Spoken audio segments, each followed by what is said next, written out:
Yeah. I didn't know it was this easy. What's up, everybody? There's no one here. Let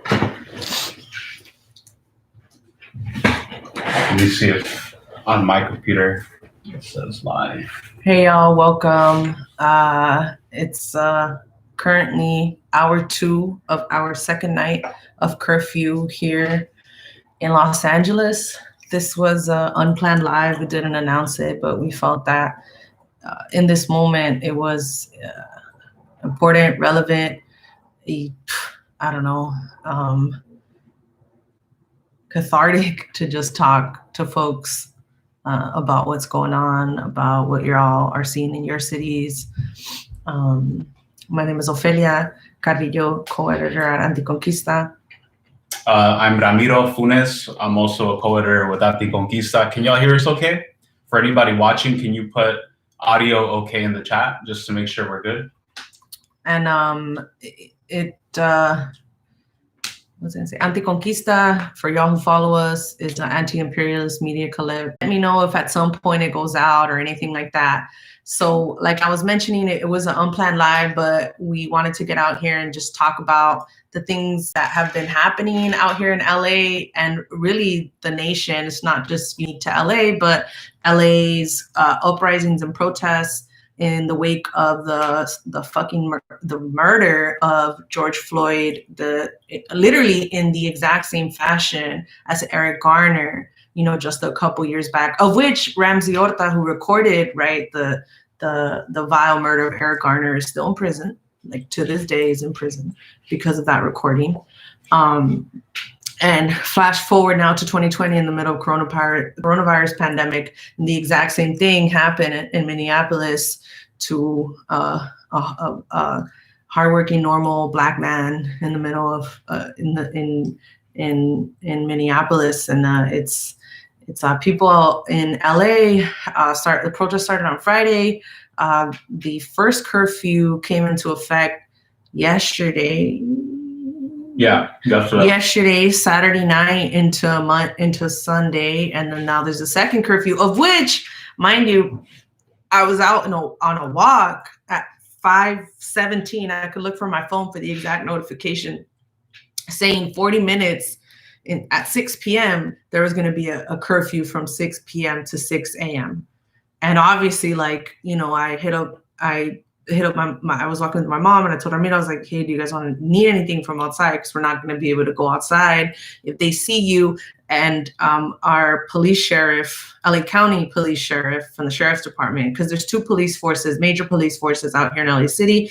There's the LAPD, which polices LA City proper, which is actually quite small in terms of area and population compared to LA County, which represents a larger area. And it's a little confusing because LA County, for example, we live in the city of Monterey Park, but let's say Monterey Park, which was a part of LA County before it got incorporated, can contract with the LA Sheriff's Department for the policing services, which is what happens in a lot of smaller cities out here in LA, which are technically not LA City, but they're still a part of like LA County proper. So that's like Southeast LA, that's like Compton, that's like a lot of different parts of the city where you'll see sheriff's departments riding around. And obviously like the LAPD is notorious because of like the Watts uprisings, the LA uprisings in the 90s, the Watts uprisings were in the 60s for similar, like literally like almost verbatim similar issues of over policing, police sanctioned violence, senseless murder of Black and brown people out here in LA. And they're huge, voluminous police departments, the sheriffs and LA County Sheriff's Police Department and the LA Police Department, like they're funded to, I think, the billions, to the billions, and are a majority of our county and city budgets. While we can't find money to solve homelessness, we can find money to continue to overfund the police, of which this is a fact, since 92, when Rodney King happened and the LA uprisings happened, a majority of the policing force is Latino. That's a fact. Because they were sued by the federal government, right? Like LAPD and LA County has to have like this kind of, I forget exactly how they do it or how it works, like some type of representational police force. So it's majority Latino. It's about like, last I remember, like 60% Latino, about 20 to 30%, 20 to like 30% white. And then after that is some mix of the remaining, which is Black and Asian, and like a 0.1% Native American or whatever. And of course, like that's if you're not counting like the Latino folks who are part of the police force as Indigenous or Latino, which, you know, gets into all those complicated demographics. But nonetheless, it's a majority Latino police force. It is both on the county side and on the city side. And they kill lots of people. They kill lots of Black and brown people out here in LA. They have for many years. They've been known to be corrupt for many years. Like our past sheriff, Lee Baca, head of police, is still under investigation for a lot of the shit that he did during his term. You know, Chief Beck, which was head of or I think currently is head of the LA Police Department. I mean, they're all notorious. They're all hella corrupt. Like, they're all problematic. And I just think it was interesting for us to share our perspective. Like, that's just a little bit of context of like LA City, at least. And I'm sure I don't know like what the situation is in other cities, but historically, like here in LA, there has been well-documented uprisings to confront police brutality and state section violence against people of color here in the city. So that's part of our history. You know, that Ramiro just asked me if this, obviously I was born in 92, so it's not like I can say, I know exactly what 92 was like. I was like a month-year-old. But, you know, what happened in 92 was that a lot of the uprising centered in South Central itself, you know, in South LA, Watts, Inglewood, like that's all part of like the South area of Los Angeles. And now what we're seeing is, you know, more folks are, you know, going out to the west side of LA, which is historically whiter, it's like historically wealthier. But there's a lot of Latinos out there too, you know, there's like Crenshaw, there's Baldwin Hills, that's all on the west side. Shout out to Arthur.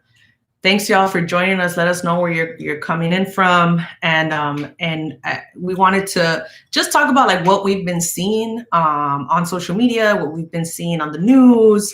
And I don't know if Ramiro wants to share some points. I'm sorry, I'm like rambling. Shout out to Anthony. Shout out to RJ from New Zealand. Shout out to Arthur Porter in Arizona. Shout out to 21st Century Bolshevik Red Guard. Make sure to share this on your social media. We're just here having a conversation Sunday night about the communists, our view as communists about the uprisings taking place across the US. Arthur says a member of my CP club has been in Micha since '79. There's been a lot of people from Micha, a lot of veterans who've been participating. Honestly, there's solidarity from Mississippi, says Kami. Yeah, I mean, the uprisings that we're seeing across the US, at least in my lifetime, I haven't seen anything close to it, maybe with the exception of Occupy, but or Ferguson. But we wanted to have a conversation with y'all tonight, more chill, laid back conversation about our communist view of this uprising, because on the right wing side, we have people saying that this is horrible, that people are looting, and we need law and order. Right wingers calling for fascist police violence against protesters.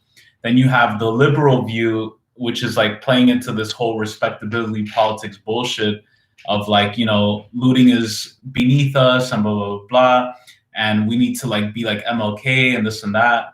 And then you have also the anarchist perspective, which is also popular, you know, and we do stand in solidarity with anarchists against fascism and the police state.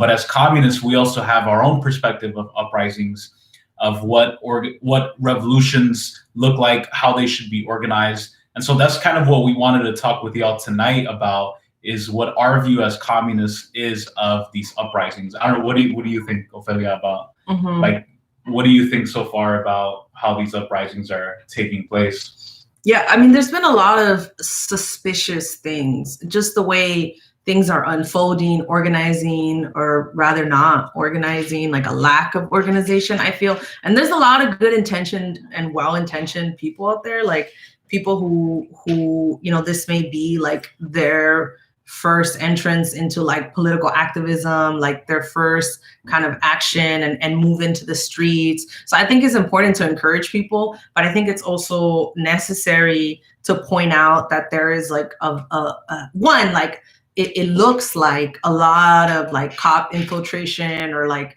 just random white anarchists who might not even be anarchists or white supremacists in disguise who are going into protests and legitimate protests, right? Like they're all legitimate, whether they're looting or not, whatever the fuck, like our comrade Takia said in a podcast, like Ramiro said, like it's all fucking looted from the working class in the third world, no matter how you paint it. And the biggest thieves and looters are the corporations, billionaires, and owners of capital and the means of production across the world, of which most live in the US. So point, but so that has been like very like, we've been very cautious and wary about like where like a lot of the looting is coming from. Even if you see like a lot of the news coverage, like there's like these lines of cars like pulling up to specific stores and like running out with shit, and then the cars just like take off and it's like very distant. Like, so they'll have like the main protest and then you'll have people like looting like 4 blocks away at like a T-Mobile or who knows, like it just, there's been like a kind of distancing about the way like the looting is happening, the way the uprising, like the kind of like, I don't even know what to call it, looting, like redistribution of wealth, I guess we would call it, that people are taking back. And so that to me has been very suspicious, like the way it's just unfolded. There's been a lot of people saying, oh, well, we just need peaceful protest. And we're not about that either. Like we're also, this always happens to me. My battery's always on the brink of death. And then 2 seconds later, my computer is like, please plug in your charger. And then so it's been really interesting to see how all that has been unfolded. But then on a parallel side, in the mainstream media, you see all of the Black bourgeoisie kind of coming out and saying, oh, well, we're just peaceful protesters. We have legitimate kind of First Amendment rights to assert, but not this way. No, not that way. Not by looting. But we also understand like this is occurring within the context of a coronavirus pandemic that has seen the largest like recession and economic impact on the working class in the world, but also obviously in the capital of fictitious capital and consumerism, which is the US, and where most of our economy is like primed and based domestically. Basically, there's rates of unemployment that we haven't seen in a long time. LA, you have a quarter of people who are out of employment. And those are people working in the formal like work wage slavery world. You're not even talking about like the tons of undocumented workers that exist here in LA County and are thus therefore like very vulnerable to any changes like within like, the consumer economy.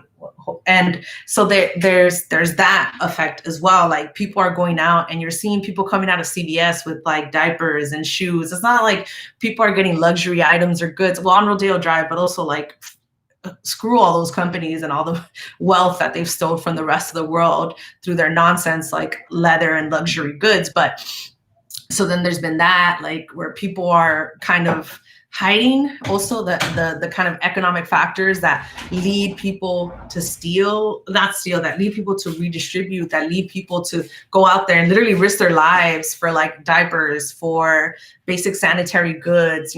There's people on the brink of desperation. And I think that's really what this moment is calling to mind for me, besides all the criticisms and critiques and contradictions that are coming up within the development of the uprisings themselves, is that it's people are on the brink, right? Like people are on the brink of, and I think the state is feeling that. The state is feeling that people are on the brink of possible revolutionary movement, of pushing back against state-sanctioned violence. It's in my bag. Okay. And on the brink of like this state-sanctioned violence, and it could be a revolutionary moment. It's not, right? Because there is a lack of like organization. There is like a lack of leadership. There is a lot of things that it's like, okay, well, where is this going? Where is this being directed to? Because if it's just us showing up on the street every single day, like, maybe at some point, the quality will become cumulative and change like the quantity of what we're doing, right? Which is what we believe, but it's definitely not what we've seen. Sorry, we have we have to go fucking get my charger because no. Just Intermission.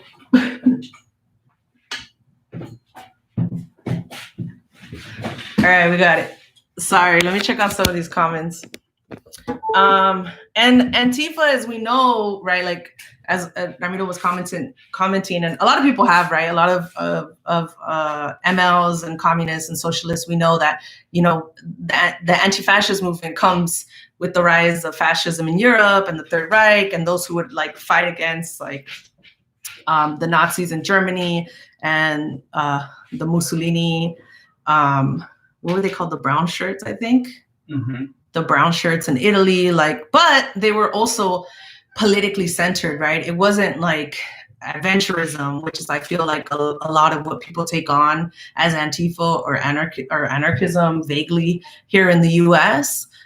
It was ideologically motivated. It was guided by, and that's really why like Mussolini also kind of came to rise, was because, you know, he saw that as himself, who was a part of a socialist party at one point, he saw that the rise of socialism within Italy, right? And so there were these competing political trends even within Europe. So I think just seeing that and understanding that we know, and a lot of right-wingers don't understand, like the historical roots of anti-fascism, the ideological roots of anti-fascism, and obviously the natural enemy of a fascist is the communist. Like that's just the fact. Although in Western society, they try and paint, you know, communists and fascists as one and the same because they go Stalin, Hitler. They're both the same. They're both the same. They both killed people. Oh, Italy was the black shirts, brown shirts was Germany. I mean, yeah, that's cool. You can correct us. We fuck shit up sometimes.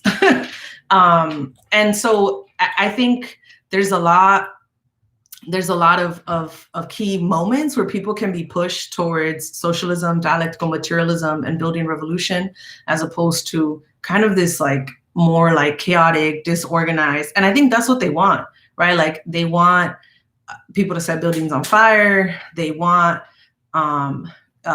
to depict people as domestic terrorists, as someone mentioned about Trump trying to categorize Antifa as a terrorist organization, which is super dangerous, you know, because there's no definition for that. Like, what is Antifa in the US, right? Like, there isn't an organized worker front or political party that's kind of guiding the direction, even in a coordinated fashion between all the cities, right? Like, much less just even within LA, just everywhere else. And that's obviously that we want to put it out there. Like, we're not gonna argue any point about like whether or not people should be taking shit from, like, yeah, absolutely, like fuck corporations, you know, but at the same time, like you also have to objectively analyze like the revolutionary nature and conditions of under which this is unfolding. And oh wow, they just instituted a super harsh citywide curfew in Phoenix, 2,500 fines for violating. I don't know how much they're charging people here. I believe it is also a couple $100s here in LA City. I honestly don't know, and I'm not trying to find out. But it was something that was done, like I mentioned, and I'm sure it might have been similar in Phoenix, like 40 minutes before they completely changed the curfew and said, hey, we're gonna have a curfew from 6 p.m. to 6 a.m. And literally within a couple hours sent in the National Guard to LA. And I think, and I believe the history that I mentioned in the beginning of like LA uprisings and the extent to which they can get to and have gotten to the 60s and the 90s kind of allowed Mayor Garcetti and Governor Newsom to do that, to do it so quickly, to bring in the National Guard as forcefully as it did. But honestly, like most of them aren't even, right now, the center of the protests are happening in Santa Monica and Long Beach. So if you're not familiar with LA, those are both on the coast. LA, Long Beach is one of the biggest ports, second biggest port in the country. So I actually think there would be something powerful to do if they block the ports, because if you block Long Beach ports, it's like you're not, see, and that's another thing, like just thinking about strategy, right? Like hit people at the heart, like what they care about, which is capital, right? Which is surplus value, which is making sure they get their cheap goods from wherever else in the world they're being produced to go and sell. That all comes to the port of Long Beach. I forget where the first largest port is. It might be in San Francisco, but it's here. They're all in California. California is very important to the U.S. economy generally, from its imports. And I think it's just like we're just thinking about like the strategy and how it's unfolding. I mean, I do think it's cool that now a lot of the action has focused on the West Side. Right? Like people are like, nah, we're not going to fuck up our own neighborhoods. We're going to fuck up your neighborhoods. We're going to go to the Santa Monica Promenade. We're going to go to like the Long Beach Pike. Although Long Beach is more diverse. I don't know about class, but it is a more diverse community than like Santa Monica. And so there's a lot that's happening. That's a good question. We don't know there's no concrete or cohesive set of demands that I've seen, you know, and there's like multiple different groups organizing protests within LA City itself, you know, so there's that's one of the issues, right? There's no centralized demands, even amongst like the different cities. And it's something that we have to be cautious of, but also not to the point where we're alienating people, but to the point where we're bringing people into consciousness and allowing them to see like why organized workers movement and political party is kind of like the way to go.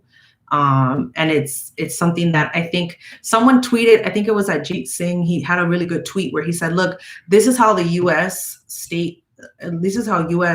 police forces treat people, its own citizens in its own country under live TV. Imagine what they do with over like 800 military bases in Black and brown countries across the third world.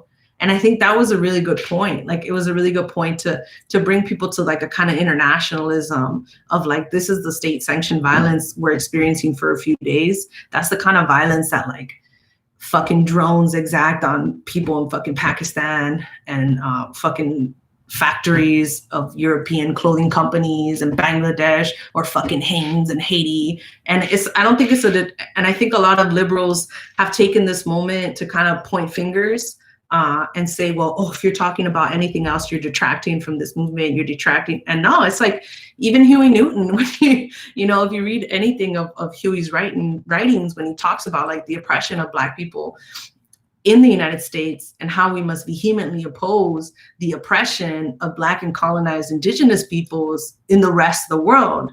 And I think Huey, before his assassination, I pretty much see him as like a nascent third worldist. Like when I read a lot of his writings and what he was saying, and that's what I kept thinking. I was like, where are like the Kathleen Cleavers? Like where is the leadership? Like where is the organization? Where is the building of the parallel state? Where is like all of these things that are kind of necessary to drive forward a revolutionary movement? But at the same time, it feels like the beginning of something is, I think, what I feel. And I think Ramiro feels similarly. Yeah, I mean, I think that's right. I mean, two things that we should consider is one, part of this is a national liberation struggle because this country is founded on genocide, on colonialism, on the extermination of indigenous people, on the enslavement of African people.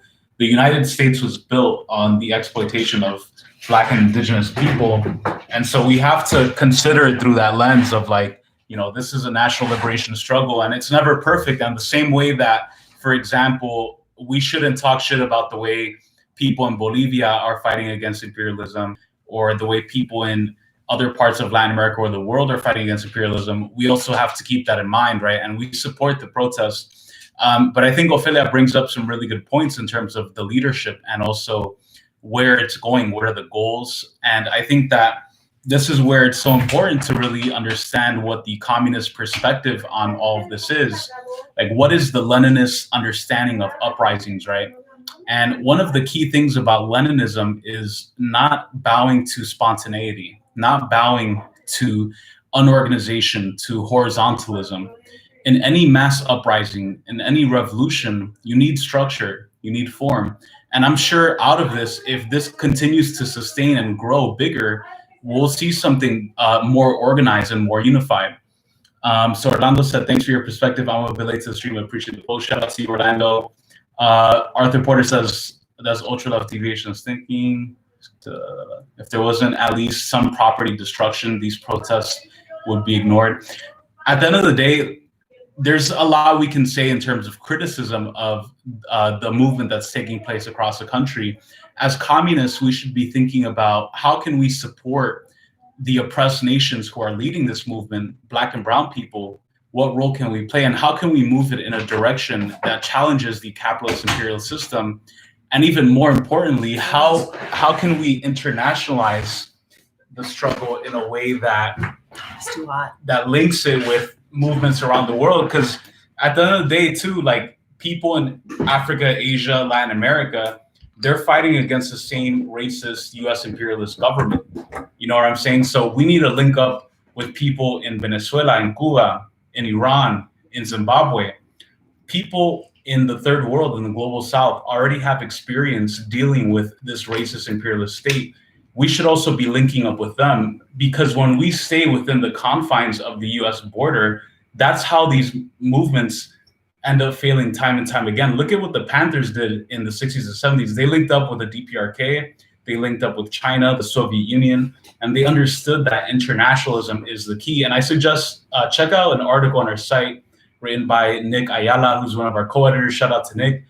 And it presents a really good opinion on the need to internationalize the struggle, because if it's not internationalized, it's gonna fail. It's gonna fail because it doesn't have the backing of oppressed Black and brown people around the world who have gone through this, who are being hit with the same bombs. Let's not forget that the same gas, in Spanish is called gases lacrimógenos.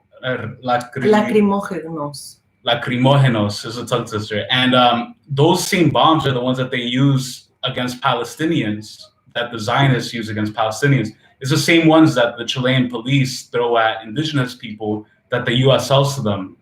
And so it's all interconnected, right? And so internationalism, solidarity is really the key here. And I think that's something that as communists, we should be thinking about.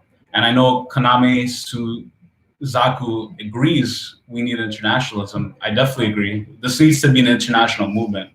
BLM, MassLib, and other orgs are talking about coalescing into one centralized organization. That would be great. I mean, I think that's also one of the big issues on the left. Like, there's so much deviation. There is so much division.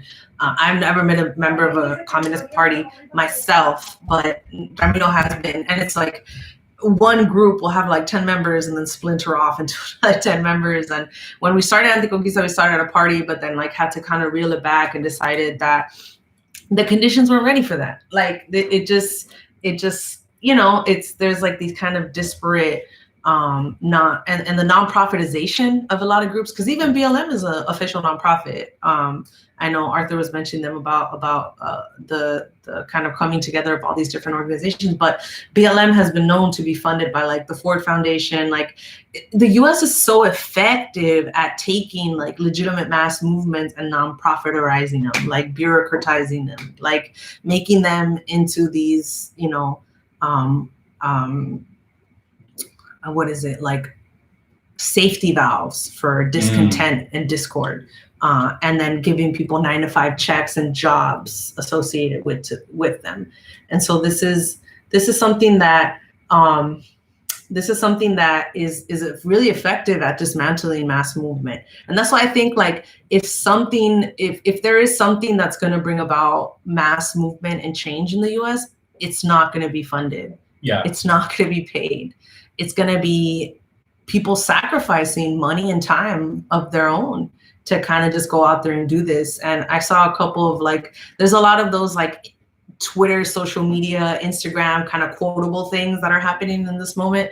But there's one that said like, unless everybody is impacted the same way or something like that, like, and unless the person or the other folks who are as unoppressed feel the same way, that's the only way things will change. And they were saying it in a race context, which is accurate, but it's also like accurate when you layer on class, when you layer on the first world versus the third world. And it's until the first world kind of feels those conditions also of the third world, or do we feel as third worlders that kind of significant change is going to happen. And there is a deterioration of the condition of living in the US. Like that's factual, you cannot deny that. But I don't think it's to the same rate or scale as it is in the rest of the world. Like look at Look at fucking Brazil. Like thousands of people dying by the day. Like it is insane. You know, there are countries like India, like there are countries where, you know, they're exceptionally populist, exceptionally right wing, and people are feeling the brunt of the coronavirus. People are feeling the brunt of state sanctioned violence as well. Like, you know, there was a child that was just shot by a stray bullet in Brazil just a few weeks ago. Like there's a lot of parallels between what's happening here presently in the U.S. and what continues to happen around the rest of the world. And I think that we stay revolutionary optimists. But I think there's a lot that needs to be done before I would go out and call it a revolutionary movement. Yeah, I think that's true. And even like, if you look at historically, a lot of revolutions that have taken place, and even a skeptical Mantis is mentioning it. Huey Newton talked about the limitations of rioting. He said it was sporadic, short-lived, and costly in his essay, Correct Handling of a Revolution. That's right. I think Huey Newton is exactly the kind of person that we should be studying right now. I think the Panthers, Lenin, Mao, and they understood that revolutions happen and are carried out by the masses of people. And we have to really keep that in mind in terms of the uprisings taking place. We need the backing of working class people who are apolitical, who just like, they don't give a fuck about politics. They give a fuck about feeding their kids, feeding their family, going to work. Once those people are unable to do that and unable to continue to work, continue to provide for their families, that's when revolutions start. When you go to the global south and you see cities and entire neighborhoods shut down because of protests, because the economy is stagnant, that's when revolutions happen, when people have empty stomachs. And so I think that right now there's potential for that. I don't think we're there yet. But that's why this movement needs to be linked up with, you know, the movement against sanctions, the movement against Zionism, against war, against imperialism. Because if it remains within the realm that it is now, it's not going to continue growing.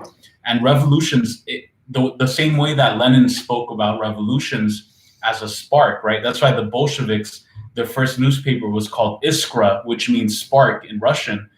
And that's exactly the kind of view that we should have, is that this should spark other movements and link them together and spread the fire of revolution across the country and not isolate it and maintain it. And that's why I'm hoping that BLM and other groups will continue to build coalitions and get solidarity, because that's exactly what's needed at this time. Mm-hmm. What's going on? Thanks, y'all, for joining us. We want to know what's going on in your city. Folks are letting us know about Phoenix handing out 2K fines to people violating this last-minute curfew. Not sure what the policy is out here in LA. Folks talking about Huey Newton, his perspective on the limitations of rioting. Which is really interesting. And Huey himself wrote about how if we don't address the primary needs of the people, right, like they're not going to talk to you about fucking Marx, Lenin, dialectics, or even have a class now. You know what I mean? Like people need to eat, people need jobs, like people need healthcare, people need, you know, these kind of like very significant, but it's like through those kinds of revolutionary programs and the revolutionary programs established by the Black Panther Party that led to the political development of people. It was like going through the kind of trenches and building those programs for people where they're able to coalesce and build a revolutionary movement. Like literally the Black Panther Party was everywhere, you know, and they subsequently inspired the other significant revolutionary movements of that era, from the Young Lords Party to the Chicano movement to Red Power movement or the American Indian movement. I think Yellow Pearl, I don't remember like exactly what the organization for the Asian American folks was called.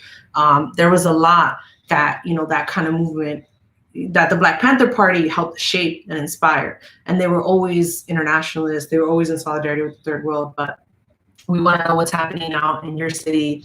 What are folks' perspectives on the uprisings happening out in your areas?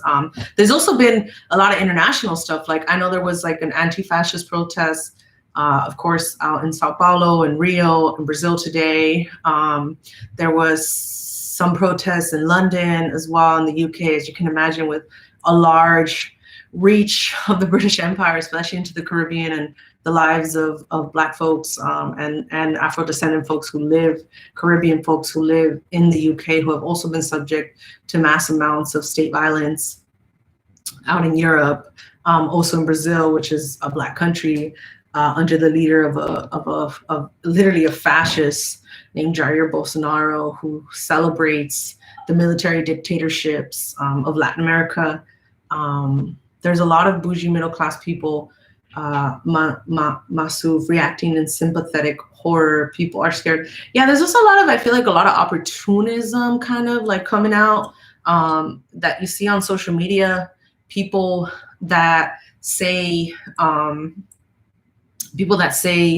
or were unwilling to criticize Trump or his more controversial decisions, or even any like kind of liberal politician being problematic, or corporate Democrats, and all of a sudden they're down for racial justice. All of a sudden they care about George Floyd. It's fleeting, it's false. Just like, you know, Google or YouTube or Netflix saying they give a shit about George Floyd. Like when they make millions of dollars in profit off of the loss of Black lives and the appropriation of Black people, Black culture, Black art, you know, you could go on and on and on and on and on and on. But that's the problem of the deadliness, the maliciousness, the kind of insidiousness of liberalism, that, you know, you're looking for corporate responsibility. You're looking for, instead of rectification and a redistribution of wealth, like, I don't want your thank yous. I don't want your Black Lives Matter to us too. Like, no, how about you stop exploiting people in the rest of the world? How about you stop robbing the Congo of its resources, or overworking like young African children to make fucking Nestle chocolate bars? Like, you know, this is kind of like the situation that we're confronted, and where people are looking for corporate responsibility, I think is what they call it. It's kind of gross, you know. There's been vigils in Iran, and Iran's foreign minister actually put out a really, really good statement about how the U.S. is refusing to listen to its people. And the foreign minister, I think to the U.S. or just in general, their head of the foreign affairs office in Iran put out this really cool thing on Twitter where he like corrected an article someone had written about Iran and the quote unquote protests that happened last year, I believe, and just like kind of swapped everything out with like the US, and it was so fitting and it was so perfect. Yeah. Somebody was asking us, do we think Bolsonaro will die? I don't know, man. The man like rode out on a horse today in the middle of a protest against the Supreme Court of Brazil.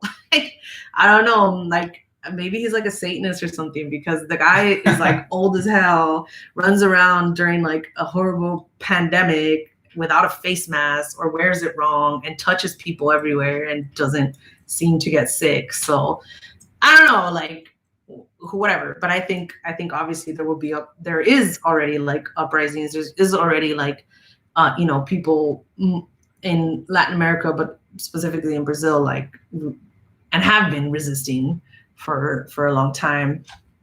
Other folks are saying, piensa en Bolsonaro y me das calofríos lo que está pasando en Brasil. Yeah, it is a horrible situation. A Mississippi mayor said, if you say you can't breathe, you're breathing. Then went on to say Floyd probably died of an overdose or a heart attack.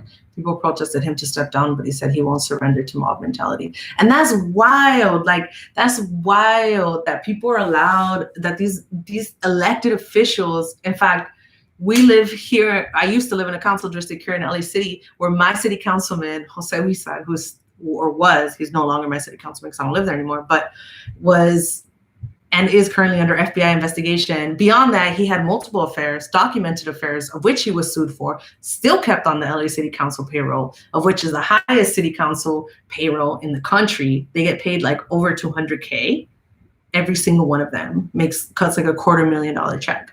And this guy, we have been saying for years, was known to take cutbacks from developers because he was the head of the planning commission here in LA City. Turns out he was, to the millions. He actually had a staffer dedicated to that, but he won't step down. They're asking him to step. Why do we need to ask these people, right? Like, to step down. He's no longer like, he's violated so many ethical codes of LA City, and yet there he sits, you know, cutting his check. And a lot of people, Arthur is saying a lot of white people showing up to nonviolent protests led by POC who vandalize shit and endanger the peaceful protesters. I that's a lot of what's happening. That's a lot of what's happening. That's kind of, it's. And it's that's a good point that Arthur made, because at the end of the day, as revolutionaries, as communists, we should put the defense and security of our people first. Any serious revolutionary communist movement throughout history has been about self-defense, right? Even the Black Panther Party was the Black Panther Party of self-defense. You look at revolutionary movements, guerrilla movements, people's fronts across the world, they've all been defending their people against violence and terrorism from the police state, from capitalism. And I think Comrade Takia made a great point in the podcast that we did earlier this weekend, where she said that that's the shit that they do. Like, the capitalist state are the terrorists. They're the ones who initiate violence. What we do is we react and we defend our people against that. And when you have these like weird ass fucking white anarchists who try to come out and be like the heroes and the protagonists, it's like, this is not your movement. This is not, play a supporting role. And again, this goes back to our view as third worldists, our critique of a lot of the first world white left, where they want to be the protagonist. They want to be the star of the movie. And I'm sorry, you're not going to be the star, right? It's going to be the poor Black and brown people in the hoods who may not even know who Marx and Lenin are, but who have the most to lose, who politically and economically have been the most oppressed. And so that's something that we have to keep in mind in terms of these white anarchists. And a lot of times those are the people who end up being infiltrators and trying to move it in an ultra-left deviationist way. And who gives a fuck about the manager at a Target? Fuck Target. Yeah, for sure. Like, there's, I mean, there's obviously a tactical reason for which to do public kind of displays of like destroying Targets or whatever. Like, yeah, it serves a purpose within a disciplined revolutionary structure, approach, plan, whatever the fuck. Like, even the fact that we cannot name, like, whatever the demands are. And sure, like some folks were mentioning, like in Chile, like, people took to the streets for like tons of days, and that led to the constitutional referendum the comrade was mentioning. For sure, like, and we'll be the first people to say, like, okay, let's get on another live. We were wrong, but we've seen time and time again, we've seen and we've lived through, multiple occasions, whether it was Occupy, whether it was Ferguson, where this kind of has happened and then just kind of like dwindled because it lacked, a guiding principle, because it lacked ideological basis, foundation, structure, goal, purpose. I mean, I'm not a revolutionary leader. I'm not pretending to be, but I think that that's kind of like part of our hesitation when we see these things developing. I've seen a lot of reports about Dust James is reporting that they tear gas children in Raleigh, North Carolina. Yeah, I've seen that. And another thing I've seen that was really interesting is they're silencing a lot of media, and even like mainstream, like CNN.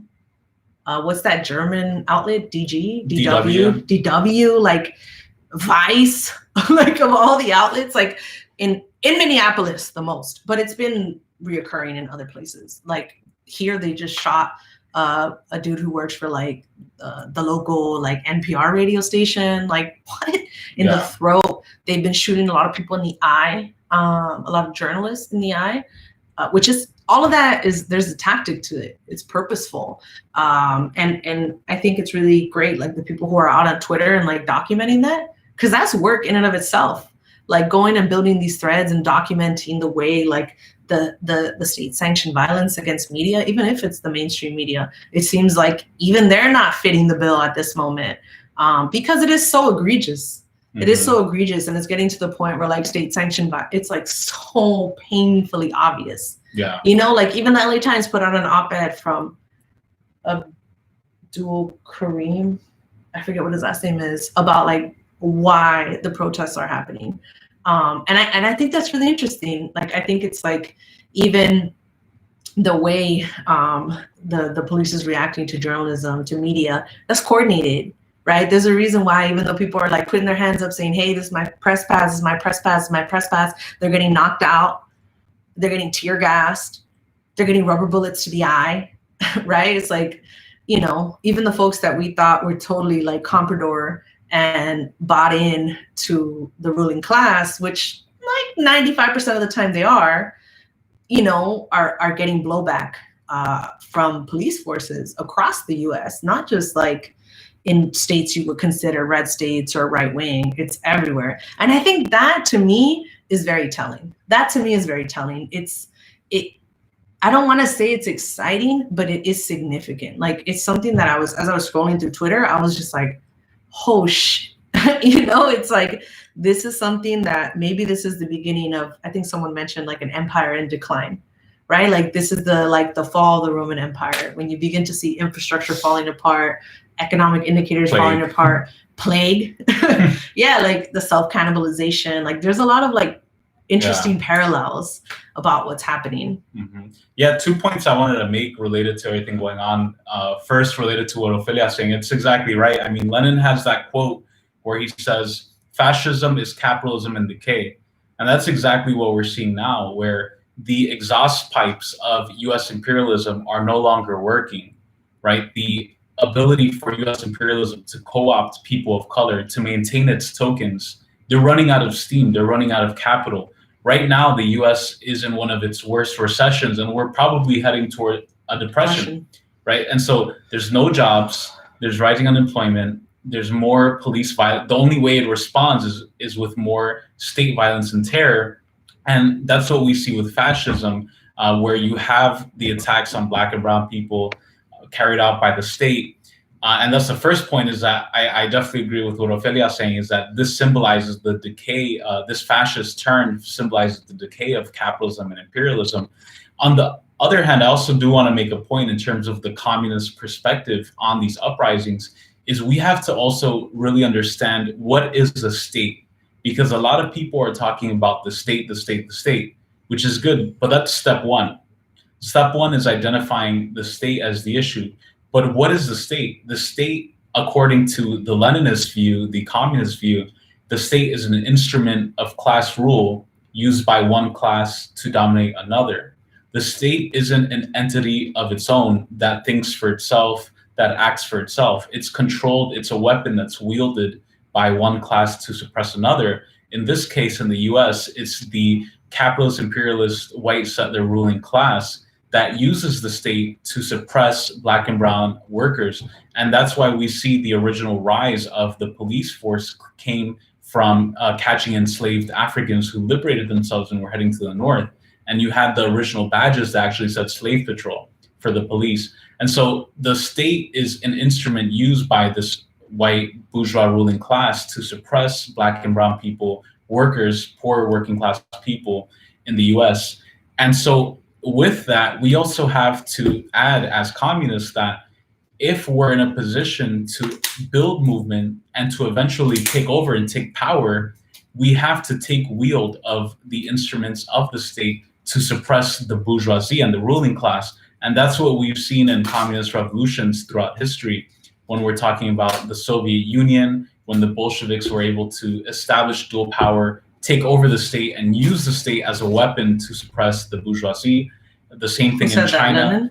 Yeah, Lenin said that, Marx said that. And also in China, you know, the Chinese I mean, it's like our summary, but it's been said by probably Stalin, probably Lenin, probably like everyone. Right. And so it's like, we need to understand, and that's where kind of our critique of anarchists is as well, where they go, the state, but it's like, hold on. It's like saying the gun is an issue, right? It's kind of like the gun control thing. Yeah. Guns don't kill people, people kill people. People who pick up a gun and kill someone, like it's the person who's holding the gun that does the killing, not the gun itself. And we have to have the same view of the state.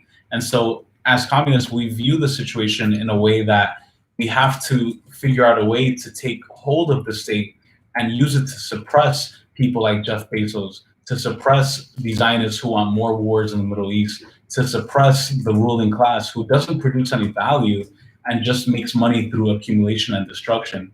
And so I just wanted to make that point because that's something, I guess, a point of contention between us as communists and, let's say, anarchists, where we view the state not in a moralistic way, where we're saying the state is the root of the problem. No, capitalism and imperialism are the root of the problem, and those systems use the state to suppress our class, and so we have to take hold of that state and use it against them.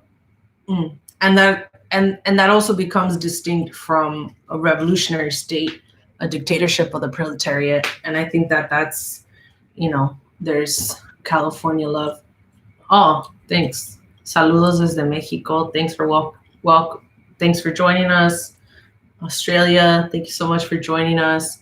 And it becomes distinct. Like it's still crazy to me how, 3 months into this pandemic, at least within the US context, of when we really started to see the kind of material impacts of the pandemic, flashback to like coverage of China in January, where everybody was shouting out the woo-ha about how horrible China was, how authoritarian it was being, how it was completely limiting people, how it was being totalitarian. Like I could go on and on and on and on and on about all the articles I've seen. And now literally the US has the highest number of cases with, Jesus, a third of the, not even, maybe a quarter of the population of like, what's 300 million to one in, I think it's like a third. 1 in billion of change, whatever, like a third of the population of China, and has the majority of cases here. The majority of cases in the US is completely backwards. Like even for an industrialized developed nation, like it never quite developed like a social welfare state. Like it doesn't have a lot of like these things that kind of keep people more docile, like in Western Europe or like the Scandinavian countries and things like that. But that's also like what people aspire to here, right? Which is not where we want to go, because not everyone can live like that. Not everyone can fucking live like Norway and Sweden and I'm forgetting Scandinavian countries, but whatever. Like it's not possible to have all people live in first world condition, right? Like what's going to happen is we're all going to kind of come down, at least in the US. But it's not like your standard of living is going to fundamentally change. Like we'll just have enough for everyone, right? Like, and you notice this right away if you've ever been outside of the US. Like go to an airport bathroom. Look at the quality of the doors, the toilets. And it's not like, oh, this is shit, it's horrible. It's just different. And here it's like excessive, because the US is allowed to kind of reap and take everything from the rest of the world to build, these like kind of luxurious thoroughfares that it likes. And not that there isn't oppressed people in the US, there is, of course, but I think it's coming to a head. These contradictions are coming to a head, and the coronavirus pandemic is the spark. It's the spark that has exposed capitalism at its core. And we lived through the era of like the ID poll kind of politics that have been going on for a couple years.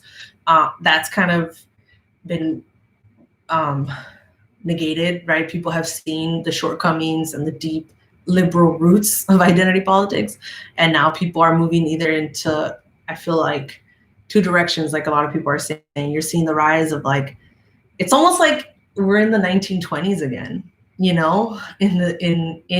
2020. There you go. But like 100 years later, you're seeing another rise of like fascism in other countries, but then also a rise of more militant and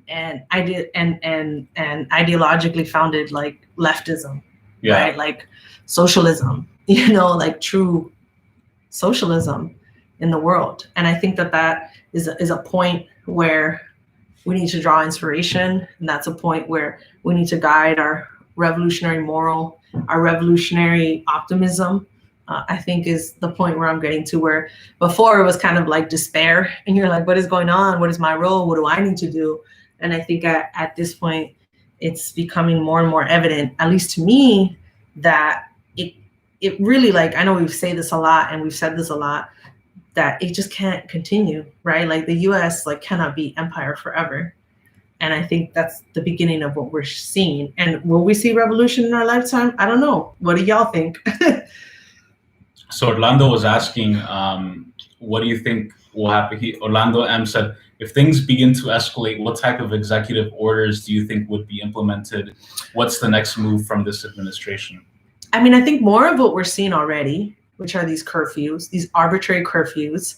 So it's not like they can say, we're going to have you on curfew for 2 weeks, so at least people can plan their lives around it. It's going to be these kind of disparate last-minute curfews.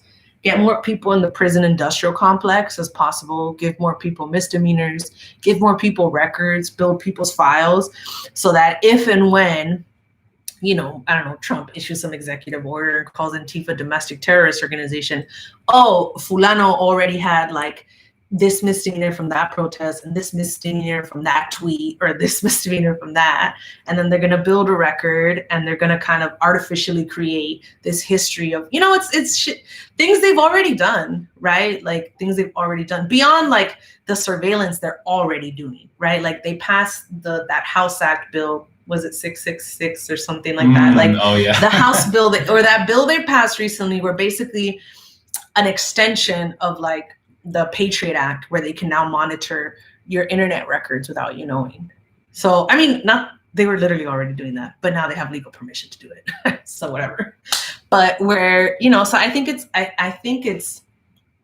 there's like all of these layers and things we've already seen before under the counterintelligence program of how they monitored militants and Black militants, Latino militants, like indigenous militants, Asian militants, like in the 70s, 80s. I mean, they always have though. But I think now the internet has given people like a way more profound and accessible database of which to like gather and reap and create these profiles of information around people. And we share a lot. I mean, we're on a live at this moment. We share a lot of our lives on the internet. Shout out to the feds. And I think the internet is like the state's like dream, or the right-wing bourgeois states like dream come true. That's why they created it, to monitor folks. And I think that's kind of like where my mind is going in a worst case scenario. But it could be that it's something way more diluted than that, and it's never going to it won't get to that extent, but they'll do it in a piecemeal fashion. And I think that's what they learned. They learned that, from the 60s, 70s, they learned that from Vietnam. They learned that, you can't have this like inverted totalitarianism. You can't have this like, direct, totalitarianism. They kind of just invert it, where every structure kind of reinforces the fascist order and dictatorship of the U.S. bourgeois and ruling class, as opposed to like having one significant. And that's why they hate Donald Trump, because Donald Trump is a reiteration of that kind of totalitarian authority figure.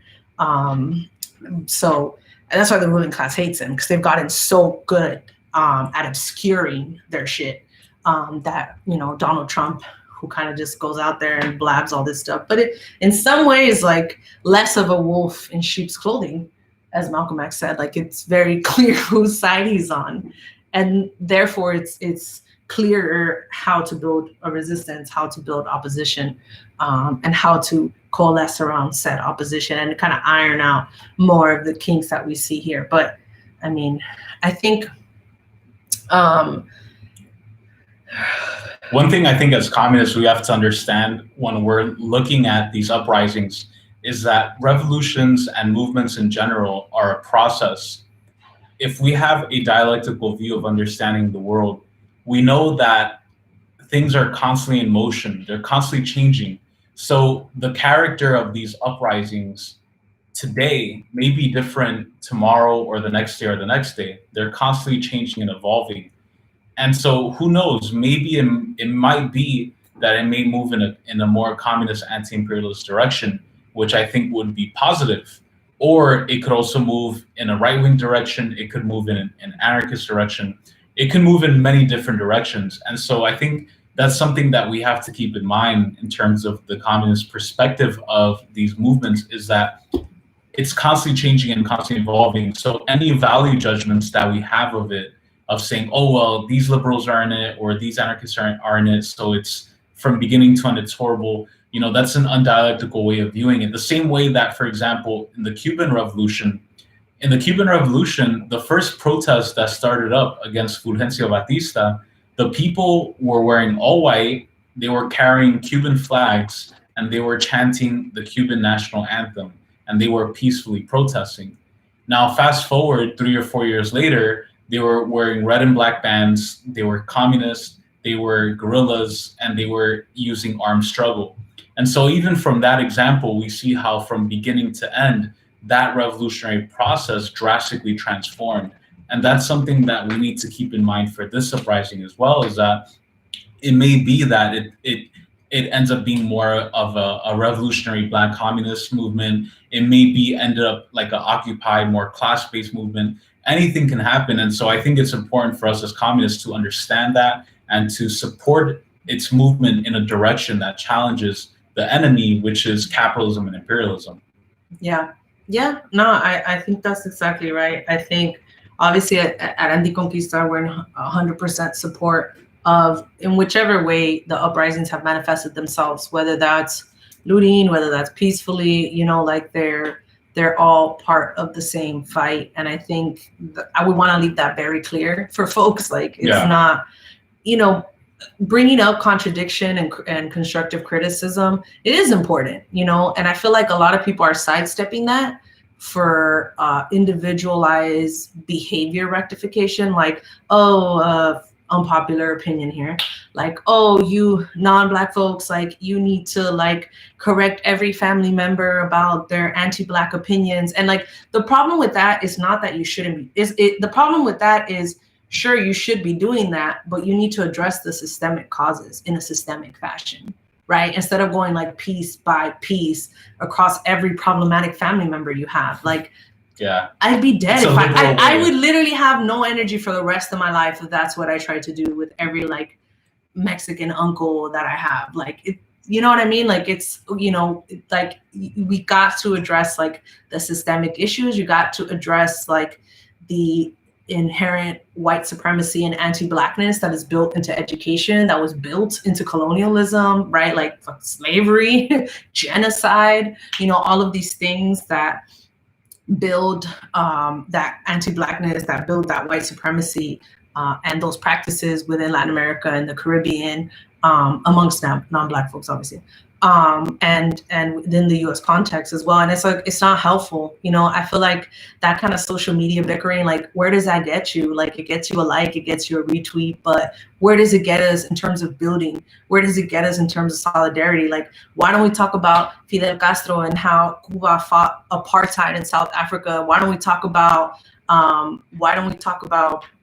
Maurice Bishop in Granada? Like, why don't we talk about Quilombo dos Pomares? Like, why don't we talk about Dandara? Like, why don't we talk about, you know, Milagro Salas? Like, why don't we talk about, you know, like Afro-Indigenous folks, like, and what they're doing, like in Latin America and the Caribbean, about Indigenous and Black people who are coming together? Like, you know, I think it's, and one of our close friends and comrades, Caleb, who always says, like, we have to be about building, right? Like, we have to be about building. We have to be about coming together. We have to be about, and not like in some platonic kumbaya liberal way. Like, that's, we're obviously not saying that either, but we have to be about like building and the ability for like rectification and the ability for constructive criticism. Like, no one was born perfect. No one came out of the womb politically correct. And we still do things that are problematic. We will probably continue to do. We will continue to have contradiction forever. You know, it's part of like the dialectical process. And I think that's the thing that to me has really come to light, for me at least, like what we need to be doing. But obviously, like, the people who spend and dedicate most of their time to like bickering on social media never are really doing anything anyway. Yeah. But those are the same people that will talk shit about movements in the global South for being imperfect. You know, a lot of those liberals are the same ones who are like, oh, well, you know, Fidel was homophobic, blah, blah, blah, which is not true, by the way. And so it's interesting. A lot of people on the chat somehow got into Pol Pot, but interesting. Like, what? But Pol Pot, it's interesting that they mentioned that because it's kind of related. And because if you look at the history of Pol Pot in Cambodia, right, he was a quote unquote communist leader in Cambodia, who identified as a Maoist. And at one point, Cambodia, under his role, you know, they fought against Vietnam, which was led by the Marxist-Leninist Communist Party of Vietnam. And in Cambodia, Pol Pot, as a Maoist, he was against growth. He was against development. his administration, which I'm not actually that guy. at one point Pol Pot was actually backed by the CIA. You know what I'm saying? The CIA at one point they allied themselves with ultra left Maoists in the global South, like in Angola, in Cambodia, and Peru. And what they did is that they used a lot of ultra left Maoists to fight against Marxist Leninists. And in the example with Pol Pot in Cambodia, he was against industrialization, he was against growth. And Vietnam actually at one point had to come in and fight Pol Pot and his ultra left group because they were attacking Vietnam. And so that's an example that we can adapt to what's going on now. Is whenever you hear people at these protests or uprisings that are going on who are talking about only destruction, right? Only this fetishization of violence, only tearing shit down. We have to be careful as people because a lot of times those people only want to destroy and they don't want to build, just like Ofelia was talking about. And at the end of the day, communism is about building, is about defending people and making people feel safe. And that's what revolutionaries throughout history have done, is number one, first and foremost, putting the livelihood of poor and working class people ahead of anything else and defending them.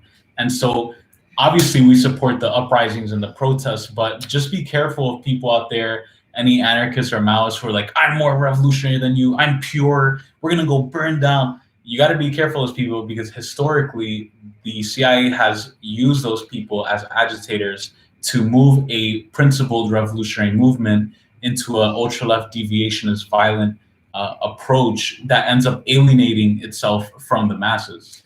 If America loses power, could countries like Germany and Japan get more power and influence? I mean, I don't know.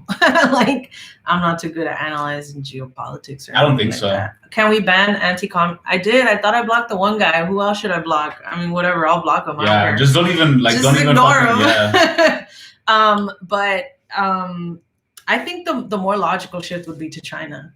Mm-hmm. You know what I mean? Like if the US is on a decline, then China is obviously the most poised to kind of become the hegemon, I guess. But it would be different because China has, even as the leading world economy, because they are objectively, have not operated from the point where they're like, well, we want to dictate what everybody else wants to do.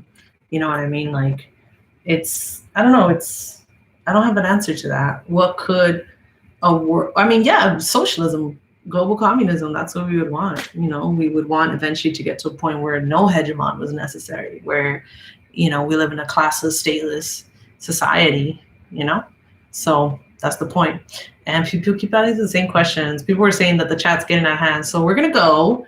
Thank you for joining us. We hope we offered, something for you to do under your lockdown and curfew, I guess, because we really enjoy talking to y'all and learning about what's going on in other places and sharing our perspective with folks.